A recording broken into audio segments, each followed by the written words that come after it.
Well, as you can clearly see, this video is a follow-up to our previous top 10 list with the exact same name. Don't feel I need to really introduce much here, as the title is quite self-explanatory, and Johnny covered most of what I would say in the original video. That being said, in a nutshell, I'll just say we got a handful of YouTubers on our list here who should either be in jail or were arrested and either given an incredibly lenient sentence or just community service. Today on IO, we're counting down the top 10 YouTubers who should be in prison, part 2. Smash that like button, let's get it. Number 10, we got James Charles. Now I will say the majority of the comments on part 1 of this video were calling for James to be on the list. A lot of the information, such as the most recent accusations, and James' video from April 1st, which of all days, probably was not the brightest idea to hold myself accountable on April 1st. Like, bro. Anyways, none of that happened prior to Johnny's recording. So here we are with part 2, and I don't even feel I need to really list every accusation made against James. Now, I do want to make something very clear about this list. I personally do not have a vendetta against any of the individuals on here. But with the information available online, if I were to take away their influencer status and put a total stranger in the same situation, well, I'd likely call for their arrest. And that goes for all 10 on this list, but let's specifically bring it back to James here. He's been accused on numerous occasions of grooming, as well as just overall being problematic, most notably the huge Dramageddon 2.0 scandal that put a massive wedge between James, Jeffree Star, hopefully I'm saying her name right, Tati Westbrook, you guys always give me for that one, and Shane Dawson. Although James posted an apology video of sorts claiming he's fully responsible for his actions and all that, which if I'm being honest guys, starting to feel like a very regular occurrence for a lot of these YouTubers. Either way, James claims he thought the two most recent guys he was talking to were 18, which, surprise surprise, they weren't. Time and time again, James has been accused of or exposed for flirting and messaging with fans who didn't meet the criteria of what many would say is acceptable. Some may see it as a criminal offense, while others will likely feel it's morally wrong, but not legally wrong. Hopefully you guys pick up on what I'm saying here. I can't really say certain things. On to number 9, Logan Paul. Now I may get hate for saying this, but I've actually grown to like Logan. At first, sure, I thought he was an arrogant in your face, but he was also very entertaining. Then he started to act like his whole trip thing, and it all went downhill. Ever since, he's appeared to really turn a new page, and I genuinely do feel he's changed as a person.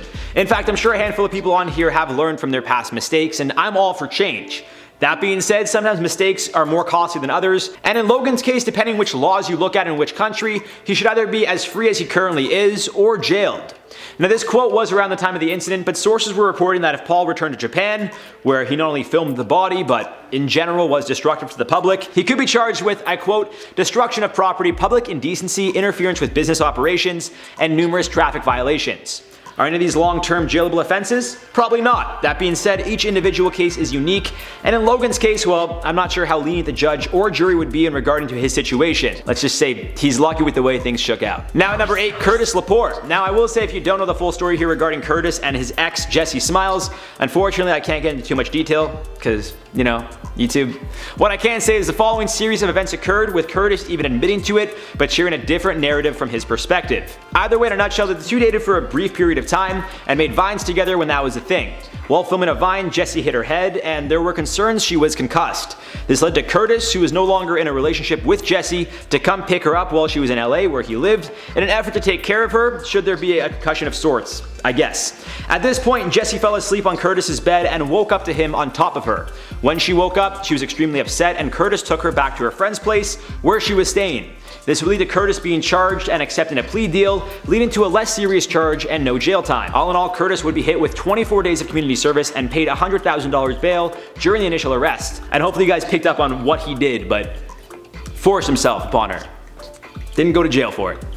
Now at number 7, T. Martin. There's just something about scamming your fans that will never sit right with me. I try to show you guys my appreciation on a regular basis because you guys watch all of our videos, which allows me to do what I do. So the idea of deliberately scamming my fans, followers, or supporters, it is just so gross. That's just so wrong. But it seems that wasn't an issue here, although technically Trevor Martin, aka T. Martin, and his buddy Tom Syndicate Castle didn't break the law. So what happened was T. Martin and Syndicate were big in the CSGO YouTube community. For those of you unaware, CSGO stands for Counter-Strike Global Offensive, which is a massive multiplayer first-person shooter. There's a big scandal with T. Martin and Syndicate in which they promoted a CSGO lottery website that they owned. The issue is they didn't disclose they had any ownership or personal interest in the company's growth, and promoted it to their combined 10 million subscribers, making it just seem like a company they genuinely liked.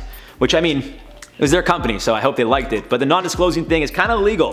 White collar crime for sure, but a crime is a crime. Now I will say their lawyer kind of found like a loophole and said on the website in the terms and agreements, you didn't actually have to pay any money. If you sent them an email saying that you wanted to get like a raffle lottery, you could. So that's how they kind of got off and didn't face jail time. But still, like, such a scummy thing to do. I don't know, maybe they shouldn't go to jail, but in my personal opinion, jail. Now at number 6, Roman Atwood. I get that a prank is just a prank, but at some point you really gotta draw the line. I'll be honest, I don't even know if I'm allowed to explain or say what the prank was, simply because it involves one of Roman's children. Yet for some reason the prank itself is still on his channel, so you know, that makes sense. YouTube. Either way, Roman has actually pranked his wife and the mother of his children on 2 separate occasions, with the end result being the same. What was the end result? Well, I'll let you guys put 2 and 2 together, but the ending of each video includes in the title, I quote, "My kid prank." Now the first video from November 2014 has "Killing My Own" in the title, and the other one from October 2015 starts with "Blowing Up." Again, both of these titles end with "My kid prank," so if you guys can do that quick math, you'll see what I'm getting at here. Regardless, I think at some point these pranks cross the line of endangerment with, you know, those under a certain age, or maybe it's just some bad parenting. And don't get me wrong, I'm all for a good prank. I'm sure Roman is a wonderful husband and father, but some things you just don't do, man. I don't know what the law would be here that you could see him spending time in jail, but this one just does not, like, you just should not joke about that. Halfway 5, CJ's so cool. Speaking of pranks with your kids, well, if you disagree with me on the Roman one, I think we'll see eye to eye on this one. Now it seems CJ has since changed his vibe online, but I mean, I don't see how you could ever think this is funny or a good idea. The clip from 2016 would cause tons of problems for CJ in 2018, and for good reason. In the now deleted video, CJ is seen putting laxatives in his children's ice cream without them knowing. Now if I did this to one of my friends, different story. Incredibly mean, but every now and then, a good cleaning is necessary, you know? It'd be kind of funny too. To do it to your own kids though, or any kid, but especially your own, knowing what it's like, I genuinely don't get it, man. For views, for money, for entertainment, that's all more important than your own child? Like, man. Either way, after filming himself putting the laxatives in, he recorded shots of his son saying, "My stomach hurts," another of himself laughing saying, "Oh my goodness, this boy's stomach is broken." Now I mean, that's quite obviously problematic for numerous reasons, and unsurprisingly, fans of CJ were pissed. In regards to prison, well, it's quite obvious what he's doing is wrong, but I can't speak on much because, you know, YouTube. Now number 4, we got Tana Mojo. Going back to the whole scamming your fans thing, at the end of the day, I'm also almost positive, that was a tongue twister, that overselling a product to the point that you can't fulfill orders but continue to sell the product is also illegal. Which brings us to TanaCon. Yet another white-collar crime, but a crime nonetheless. Tana attempted to create her own version of VidCon, which is a convention where video creators and fans have chances to interact. TanaCon would end up a total disaster, and although I don't fully blame Mojo for the mess, as they likely just used her brand to promote it, still, it was awful. Aside from the lack of content creators walking around as promised, a lot of people were just stuck waiting outside for hours without any food or water. Some people got badly sunburnt, which I don't blame Tana for that specifically, kinda gotta fend for yourself. On the flip side though, it seems Tana really oversold tickets, as the Marriott claimed to only have the capacity of 1,000 guests, yet Tana claimed it could have held just over 3,000. Overall, the event, which was put on by Good Times, was compared to Fyre Fest. So I mean, I don't really need to say more from that point on. At number 3, Daniel Silva. One of the more recent incidents on our list, Daniel Silva was actually arrested and sentenced to just under a year in jail back in August of 2020.